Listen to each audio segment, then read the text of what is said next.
Trump is making headline with Ukraine today with a major shift on Ukraine. He now says that Ukraine can win. Trump says that Ukraine can win back all the territory that it took from Russia since 2022. What? And even called Russia a paper tiger. He's also criticized Europe for continuing to buy Russian energy, saying it undermines the entire sanction effort. But at the same time, he has been careful not to commit U.S. forces. And even when supporting NATO rights to shoot down Russian jets violating Allied space. So basically said, listen, if they invade your airspace, shoot them down. What are you waiting for? And I think that Ukraine can win this thing after all. And don't forget, a couple of days ago, there were drones literally that flew into Poland. And there were flights, Russian flights not too long ago. Right? In September 19 to the 9 to the 7, the 9 and 10 September 2025, about 19 to 23 drones, allegedly Russian, entered Polish airspace. The drones essentially were flying there. And Russia said, I don't know what you're talking about. The drone drifted or were flown deep into eastern, central, and northern Poland, traversing hundreds of kilometers in some cases. Poland scrambled jets. Some drones were shut down, at least 3 confirmed. Poland invoked NATO Article number 4.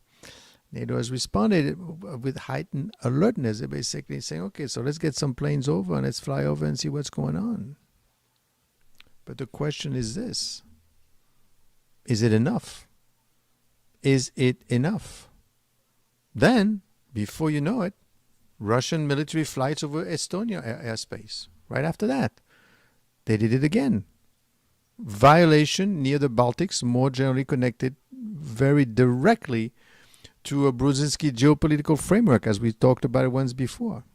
So it's airspace violation as political messaging. Then, very recently, the Copenhagen airport. A bunch of drones have flown over. And Poland has stated they will shoot down Russian airplanes and missiles if they fly over Poland. This is getting serious. So suddenly this thing is out of control. I thought, we were fine.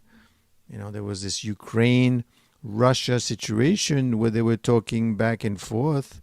And, they were fighting, they were losing, they were sending some drones, and it was just between the two of them. But suddenly, we're getting involved in NATO countries. They're being tested. That is not unusual.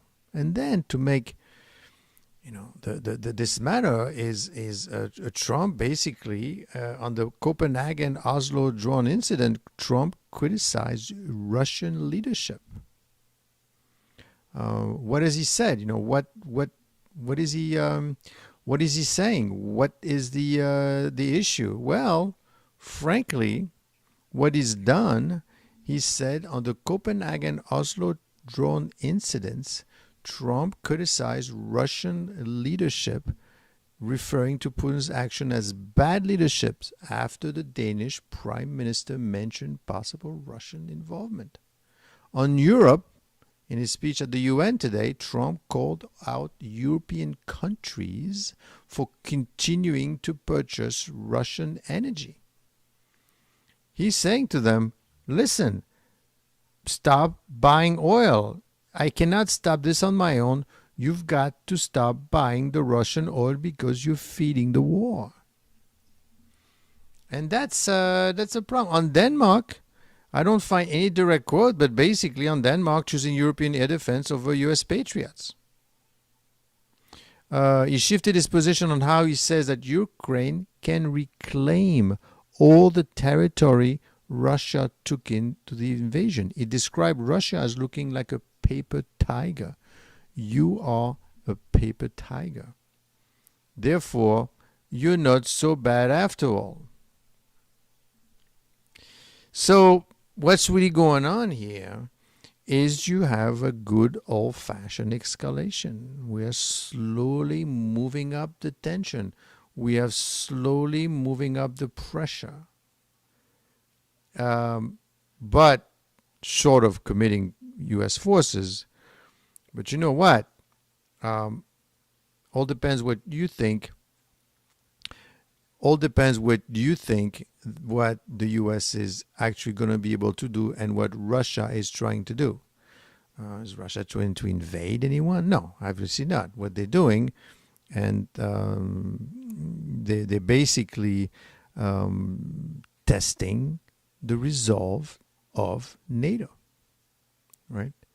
And that means that as they're testing their resolve, they're seeing what works and what doesn't work. Now, of course, you have to be careful, right? Because if Poland decides to act on what they say, which means basically if there is a flight of a Russian, if this flight of Russian jet fighters over Poland, they will shoot them down. Now, can they actually do that? I'm not so sure because they would need to involve NATO. But they may decide to shoot it down. And then before you know it, Russia could use this as a reason to say, you see, I couldn't trust NATO. They just attacked me for no reason. Are they trying to get it on? No, don't forget, Russia is now a war economy. So they're not going to be able to pull this thing back. They need another outlet. They need something else to do. And of course, Trump has changed his attitude completely today by essentially stating that, Ukraine could win. So basically, I am going to give weapons, he sell the weapons to the Europeans that would in turn give it to the Ukrainian and therefore help them win this war. It's possible that Ukraine could win now. Of course, this is why, he's changing his mind again. Well, but you know what? This is how you make deals. You don't let them rest. You don't know exactly what you're going to do next. But of course, this is dangerous, right? Because, this is how accidents happen. And what do you do if there is an actual accident of a real plane that flies over Poland and they get shot down? What is Russia going to do? Invade Poland? Don't forget, not the greatest of friends. Not the greatest of friends. And this is something that is always concerning. And it goes back to Brzezinski, his principle written long ago about what should be the strategy of the U.S. towards that. What should the U.S. be doing? What is it that is concerning? Well, Brzezinski essentially said that in the 70s and the 80s, and he stated that, his view, right?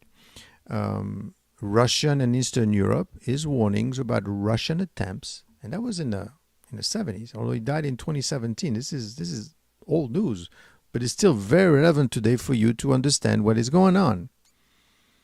His warnings about Russian attempts to dominate its neighbors feel prescient after the invasion of Ukraine and what you're seeing now. Russia might be testing and pushing to say, let's go on to the next level. He believed an independent, Western-aligned Ukraine was essential to prevent Moscow from reasserting imperial influence. And that is being tested. He also talked about the Chinese rise, the Middle East, the grand strategy, right? But basically said you got to keep Russia under control because they have aspiration again. And that aspiration may come at the expense of NATO and the European nations. Now remember, this is not, key developments. There was a drone incursion in Copenhagen airport. Several large unidentified drones flew over Copenhagen airport, forcing it to shut down for about 4 hours. They're going to try to figure out what's going on, but they are not so sure. Okay? The Danish Prime Minister has the most serious attack on Danish critical infrastructure. The Oslo airport saw a similar disruption around the same time. That's kind of interesting and very coincidental. While no one has officially confirmed Russia is behind this incident, Danish authorities haven't ruled out possible Russian involvement. Capable operator description given by Danish police suggests this may be more than just random or amateur activity. Yeah, it is far away, but these are, $20,000 drone.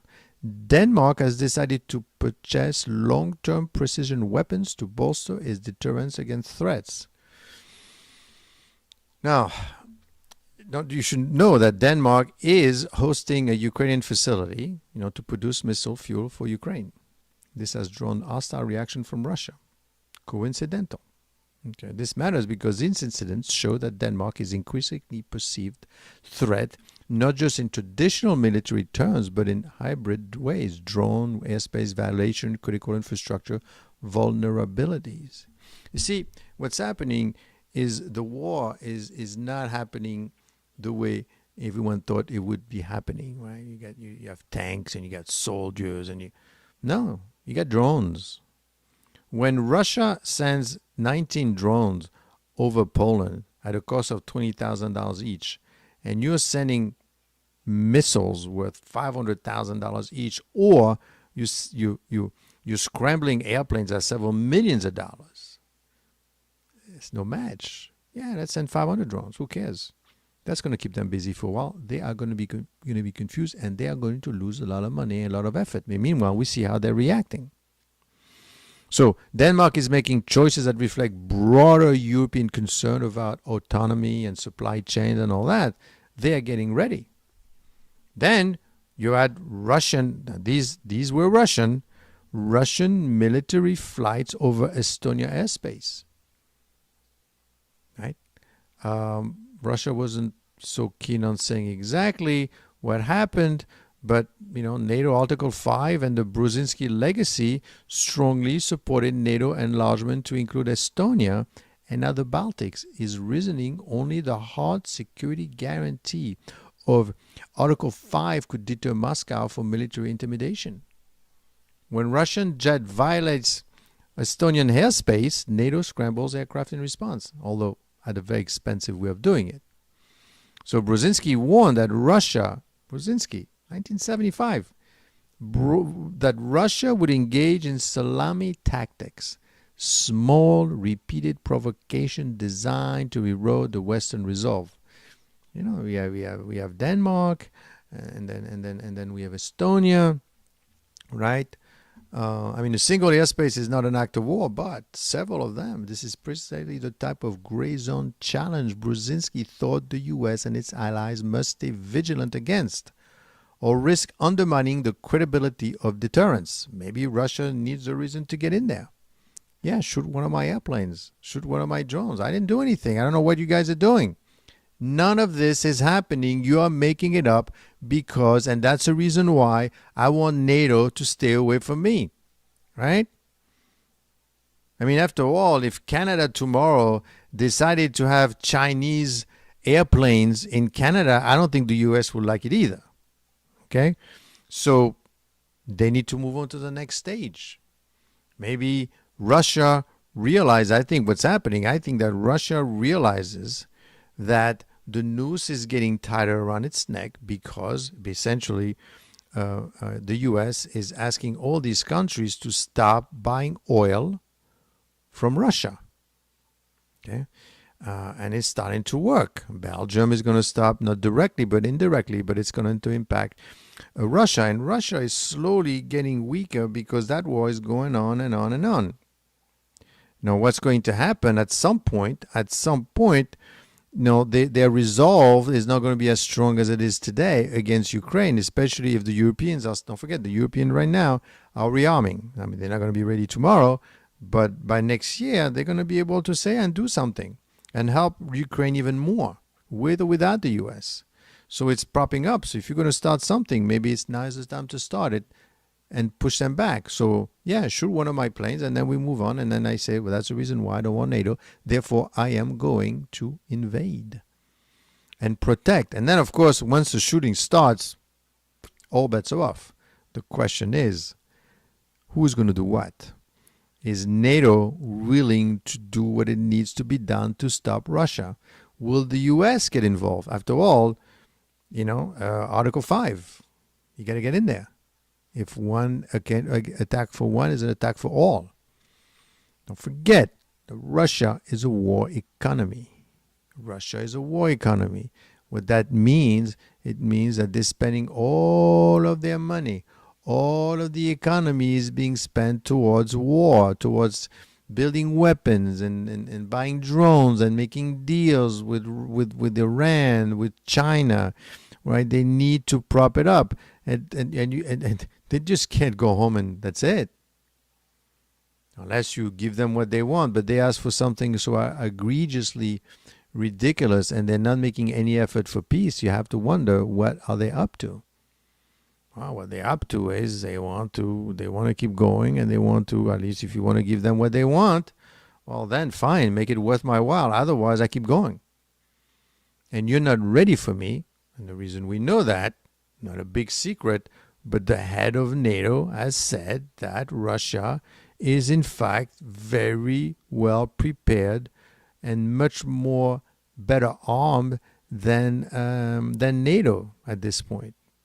They're making more missiles, more weapons, more tanks than NATO, even though it's a smaller country, but it's a war economy. And for years, the NATO and the Europeans haven't spent much money on the defense. Now they're starting because, JD went over there and said, listen, you got to spend money on your own because we're not going to help you. But the point is now they're catching up.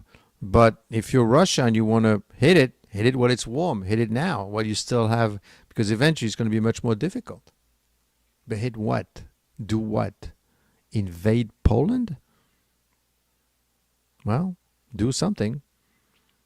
Push them to the resolve, because remember, they were getting together and they were willing to put troops in Ukraine. So they are inching very slowly, but very surely closer and closer to Russia. And Russia said, I will shoot down any troops, even with or without a peace treaty, that goes into Ukraine, even if it's a peacekeeping force.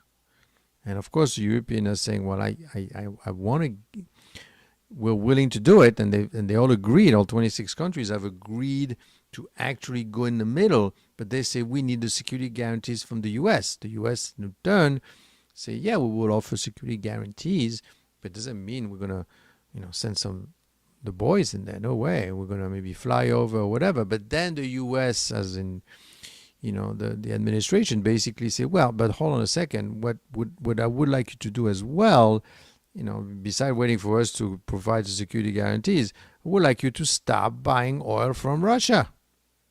Do something more credible. Do something more interesting. Do something that's going to actually hurt the Russians through their pocketbook. And the Europeans have kind of started doing it, but they really haven't been that successful at this point because, frankly, it's not an easy thing to do because it's going to cost them more money and the oil and all that. But they have to do it because now what Russia is doing, they realize that the options are closing in fast, and they really can't go back. I mean, you could stop here and take what you can. And solidifies the gains, but they're also thinking, man, I could get a little bit more territory here. There are regions that they want, certain regions that they are not even in it. Right? There's certain region in Ukraine that they want, and they haven't invaded, and they want that too. Plus, they want to keep what they have. That's a little tough to swallow at this point. And they're not being yes. So, well, in that case, great. Then I keep going. Because the alternative for Russia, which is basically to go home, that is not a real alternative. Russia is a war economy, and you don't take back a war economy that easily. And as far as the strengths of Russia, you have to understand that even though NATO is 25 times bigger than Russia, it's 50 trillion versus 2 trillion, right? The result is a Russian defense industrial base that is expected to roll out 1,500 tanks, 3,000 armored vehicles, and 200 ballistic and cruise missiles this year alone. By comparison, By comparison, do you want to know? Do you want to know what what the U.S. you know? Do you want to know what the U.S. construct just 135 tanks per year and no longer builds Bradley fighting vehicle? Okay, the U.S. Army General Cavoli, NATO Supreme Allied Commander in Europe, told the Senate Armed Services Committee that Washington expects Russia to produce 250,000 artillery shells monthly. The U.S. now makes about 40,000 artillery shells. That is not a lot. That is not enough. That is not fast enough. And that is going to be a situation that needs to be resolved pretty soon. Meanwhile, the European has pledged to hit a manufacturing capacity of 2 million rounds a year, okay, or about 167,000 a month. But this only going to reach this by the end of 2025. Hello, Australia. So its leaders at the end of 2025, and I think that's what's happening. Russia is seeing that they are getting closer, and they're getting readier, and they're getting prettier, and they're getting faster, and they need to do something. Either they could say, you know what, I'll take whatever you have. I'll take whatever I own, whatever I'm on right now in Ukraine, I'll take. I'm not going to take the region that I don't have. But obviously no, because then that means that basically everybody needs to go home. And going home is going to be very difficult. And Russia right now, the Russia forces are ready and resilient. Now, can they, can they keep on going? Can they keep doing it? They have a huge amount of manpower. Ammunitions are crucial, but is there manpower there to use it? Yes. Active duty personnel in Russia is approximately 1 million versus with 1.5 reservists. And don't forget, they've been fighting for 2 years. Not so sure if Europe, let's put it this way.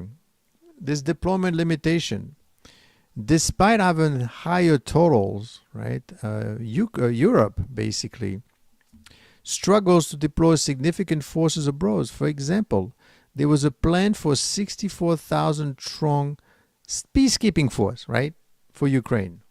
It was scaled back because they could barely commit 25,000. Okay. Now Ukraine is mobilized, but how long can they sustain the onslaught?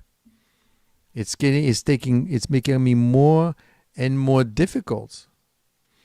I mean, Ukraine does have the manpower right now, but for how long? And frankly, the story is that people don't want to fight in Ukraine anymore. They want to go home. And for Russia, like I said, your Russia is basically a war economy, and but the thing is, all right, fine, then stop fighting, take your thing, and go home. You become you don't be a war economy. Take what you have and go home. The thing is, and this is why I think this is not stopping where it is. Russia economy has become heavily centered on wartime production, with defense spending, industrial subsidies, overextended, right, and military-focused employment taking precedence. This system is becoming deeply entrenched and overextended. It's like it's ingrained in their way of life now. In 2025, defense and security costs accounted for about 41% of government spending, the highest level since the Cold War. You don't switch that thing off just like that.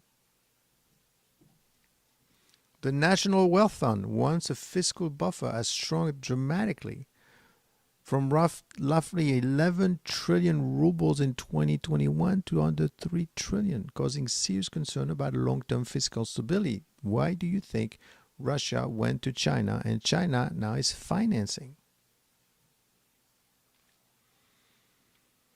Yes, there are signs of economic strain for Russia. You know, the GDP rebound that you saw is driven by wartime spending is losing traction. That's what's happening. They're losing traction slowly. So Russia is saying, we're not going to be able to keep this up forever. We got to do something else. But at the same time, there's an over-reliance on military production, which has chipped away at civilian sectors. Inflation is climbing. Labor shortages are worsening. Russia's economy is increasingly dependent on China and other Western partners that bypass their sanction. We need the oil, but if you get the oil, what are you going to do? So even if the hostilities, analysts caution that the war economy model will be difficult to unwind. You just don't go home. You just don't stop and say, okay, this is it. We're not fighting anymore. No. Military industrial entities and vested interests are now deeply woven into the national economy. We're making too much money. You know, it's like with the Iranians, right? What did they build the bomb to bomb Israel? Well, that's the official wording, but at the end of the day, they built a bomb because I think they made like $3 trillion worth of expenses. It's to enrich themselves, the people around, you know, the Iranian Republican Guards, their family, their businesses, their tank, the oil, the concrete, you know, all that money that goes in to build these huge facilities is to enrich themselves. Of course, they don't do it just for the sake of it. They say, well, we're gonna destroy Israel, but that's never gonna happen, right? So these people are in to make money, and these people in Russia are in to make money, and they're not gonna see it all go away. They say, yeah, keep fighting. Right? Democratic poses a critical challenge. There is significant brain drain among skilled professionals and on an aging population.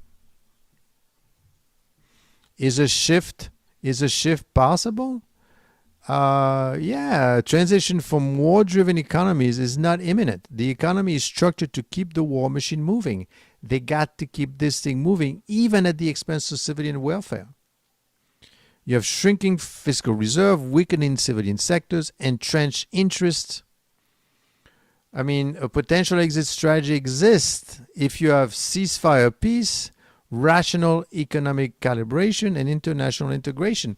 It's not going to be easy, even if Ukraine says, you know what, take what you have and go home. And we have a peace treaty, and that's it. Then what? What are you having, really? You have a buffer, fine, but at what cost? There's no gold and oil in these regions that they've taken. Then everybody's got to go home. Doing what? You gotta pull that machine back. You gotta slow everything down. That's gonna be a lot of damage for the Russians. So therefore, in a very calculated, Machiavellic kind of way, you're saying, you know what, let's keep going. But what do you mean, let's keep going? How? Wow, we gotta expand this conflict, and we're gonna pressure the Europeans to fight with each other and to say, do you really want to protect us? Are you really out there to do it? Right? Because if you're not, do you really want to fight Russia right now? Europe is not ready. Europe is not ready. And this could happen very quickly. Poland recently warned. Poland has warned that if Russia jets fly over their country, they will blow them up. If that happens, Russia could say, well, it's war. I didn't do anything. You guys are picking on me. Don't forget this technique. This is not new. This is not new stuff. This is like no one has seen before. Brzezinski from the 70s had perfectly define and describe these type of interaction. The salami approach, where I'm attacking here and then here and then here and then there, and you don't know what's going on. Then you say we have to protect ourselves. Well, we're not going to go to war. I mean, are you crazy? It's going to look like Ukraine. Everything is destroyed. We're going to lose men, and then we're going to have to start bringing the army and then fighting. But the Russians are ready, and they have, like I said, look how many weapons they're producing. A lot more weapons even than the U.S. tanks, and of course, in the meantime, Russia is building up. Don't forget, those drones are all over the place. So the question is going to be, where is this going to end? And things are getting worse. Things are getting worse. Why? Well, airspace violation and NATO responses. There have been multiple incidents of Russian military aircraft or drones entering the airspace of NATO members. Poland, Estonia, Denmark, right? Prompting stronger warnings. But that's all you're getting right now. Say, please don't do that again. Please don't do it again. Please don't do it again. We're gonna get mad soon. We're gonna do something, but stop doing it. And he has done it 3 times. Of course, you have to prove it, right, that they actually did that. It's a strain on arms control agreements, because at the same time there was what we call the New START Treaty. It's the last major U.S.-Russia arms control pact. It's set to expire in February of 2026. Russia is willing to extend it for 1 year, but negotiations have reported being difficult, and inspections have been suspended because of what's going on. Maybe you say, you know what, we're gonna let it expire, and then I could start building nuclear weapons. Efforts at diplomatic communications have been uneven. For instance, the U.S. has canceled some rounds of tension easing talks. Both sides are signaling more strongly in public statement, and NATO has explicitly warned Russia about defending its airspace and territory, invoking treaty obligation. We are going to shoot you down. But I didn't do anything. I did not do anything. Why are you picking on me like that? Okay, is this how you want it? Then let's go to town. I got 1 million men waiting in the back. Okay, are you ready for me to come through? Because you're attacking me, and I will go to China to help me out, because obviously they've been helping me out all along. And frankly, do you want to test China right now? And no one has really stopped developing nuclear weapons. No, of course. I mean, you only need 2 of them. You don't need 1,500. There've been steps in trying to restoring and normalizing the diplomatic channels, but what's happening, frankly, is but Russia is not stopping. Russia is not stopping, and the reason they're not stopping is, one, they've done some exploratory work, that's what they did. Remember in 2014, they were doing the Green Man, and they were going, and before you know it, well, they got Crimea. And nobody wanted to fight it. Obama did not want to say or do anything about it because, and don't forget this attack, this 2022 attacks against Ukraine, they were supposed to be protected by security guarantees, which China actually signed. But when it came down to it, they said, well, actually, when we meant security guarantees, we didn't mean we're going to fight in case somebody attacks Ukraine. What we're going to do is we are going to complain, and we're going to do sanctions, but we're not going to fight for you. And they gave up all their nuclear weapons. So, Russia, remember that. They seen what happened in 2014.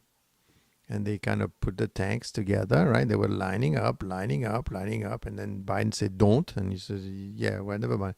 Went in there, and that's it. That's where we are today. Of course, you're going to say, well, what does that have to do with the U.S.? Well, that's a black swan right there. And don't forget to subscribe to this channel, right? Also forget to subscribe to this channel, because what we do is we look for black swan. We look for things that potentially could go bad. Right? And what could go bad here? Well, you could have a war. Well, but it's Poland and Denmark. Who cares? No, you have to care. You have to care because essentially these people that are fighting, against Denmark, it's part of NATO, and the U.S. is part of NATO. The U.S. could be drawn into a war against Russia. Right? Great. They were doing so well. The stock market is up. The economy is doing great. And now you're getting a war into Russia. Why do you think this is happening? This is happening for the simple reason that Russia has no choice. Right? The Europeans are moving up in power. They're building their weapons. They are willing to go between Russia and Ukraine, right in the middle. The U.S. is uncommittal, but they haven't said. And today, of course, I mean, you do know what Trump said, and let me tell you what Trump said. And essentially, what he said today, he criticized Europe, but basically he shifted his position, and now has Ukraine has said that Ukraine can reclaim all of its territory. That is that's a first. That's a first. He described Russia as looking like a paper tiger, highlighting that the war has dragged on much longer than many anticipated, and that Russia is not as strong a position as some thought. As they thought. Trump has also praised Ukraine's performance on the battlefield, saying that Ukraine is doing a very good job of stopping this very large army. He noted that many had expected the war to be over quickly. He has called out nations, especially NATO and EU, for still buying Russian energy, saying it undermines the pressure on Russia and helps to finance the war. You've got to stop whatever you are doing. But having said that, Russian forces are ready and resilient. Active duty personnel in Russia is about 1 to 1 million. Right? There's a conscription backup. Russia maintains a functional system. Recruitment momentum. Reports show Russia exceeded what's going on. So this situation is getting a little bit more complicated than everyone thought. And it would appear that the worst is about to happen. Right? The worst is about to happen. What do we mean by the worst? Well, the worst, I hate to tell you, my dear subscribers and